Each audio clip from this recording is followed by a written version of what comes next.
نحمده ونصلي ونسلم على رسوله الكريم اما بعد فاعوذ بالله من الشيطان الرجيم بسم الله الرحمن الرحيم قال الله تبارك وتعالى في القرآن المجيد والفرقان الحميد يا أيها الذين آمنوا توبوا إلى الله توبة نصوحا آمنت بالله صدق الله العظيم وصدق رسوله النبي الكريم الأمين۔ حمد و صلات کے بعد حاضرین و سامعین، آپ احباب نے چند دن پہلے راولپنڈی اردو بازار میں لگنے والی آگ کے متعلق خبر کو سنا ہوگا۔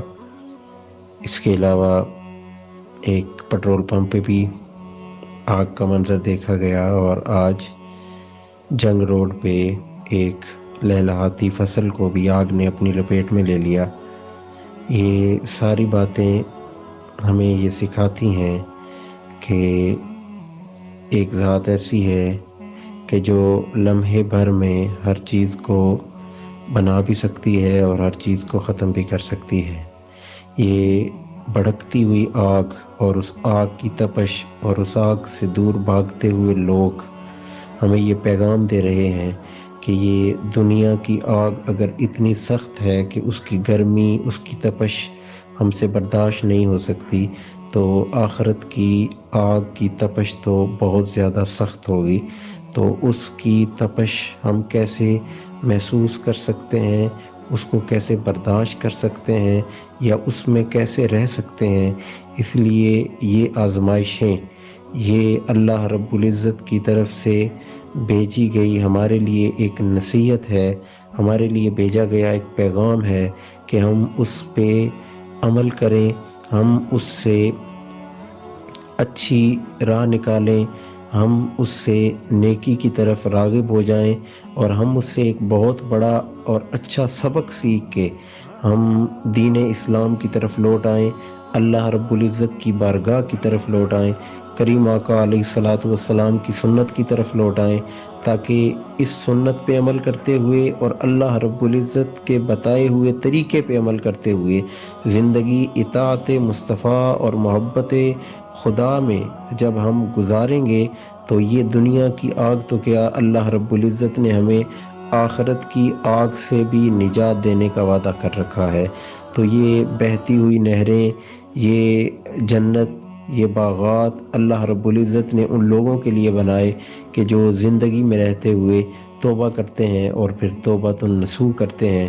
اور توبۃ النصوح کا وہ معنی جو مفسرین نے بیان فرمایا کہ انسان ایسے توبہ کرے کہ جیسے گناہ سے اس طرح رک جائے کہ جیسے دودھ نکل کر واپس تھنوں میں نہیں جا سکتا، اس طرح انسان کی توبہ اتنی پکی ہو کہ انسان جب توبہ کر لے تو دوبارہ اس گناہ کی طرف نہ پلٹے۔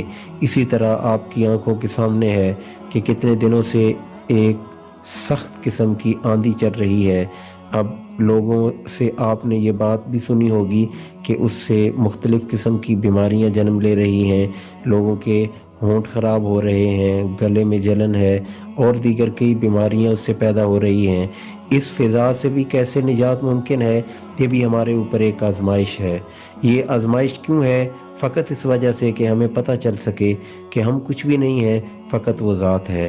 تو اگر اس ذات نے ایک آگ کا جھونکا بھیج کے آپ کی آنکھوں کے سامنے زلزلے ہیں، آپ کی آنکھوں کے سامنے سیلاب ہیں، آپ نے دیکھا ہے کہ لمحے بھر پوری عمر کی جمع پونجی سیلاب کی زد میں آ کے پانی اس کو بہا لے جاتا ہے۔ کبھی ایسا ہوتا ہے کہ ایک زلزلے کا جھٹکا اور بڑی بڑی بلند عمارتیں اور اس میں موجود لوگ، وہ عمارتیں زمین بوس ہوتی ہیں اور لوگ اسی کے ملبے تلے دب جاتے ہیں اور زندگیاں ختم ہو جاتی ہیں۔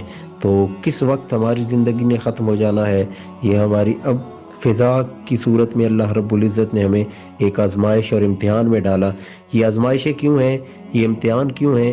یہ فقط اس وجہ سے ہیں کہ ہم اللہ رب العزت کی بارگاہ کی طرف پلٹ آئیں، ہم جان لیں کہ ہمارا رب وہ ہے، وہ جو چاہے کر سکتا ہے، کیونکہ ہم سب نے ایک نہ ایک دن اس کی بارگاہ میں حاضر ہونا ہے۔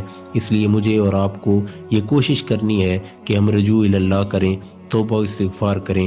یہ بھٹکتی ہوئی آگ، یہ کرونا وائرس کی تیسری لہر اور یہ آئے روز آنے والا طوفان اور آندھی، زلزلے اور سیلاب ہمیں اس بات کی طرف دعوت دے رہے ہیں کہ پلٹ آؤ اللہ رب العزت کی بارگاہ کی طرف۔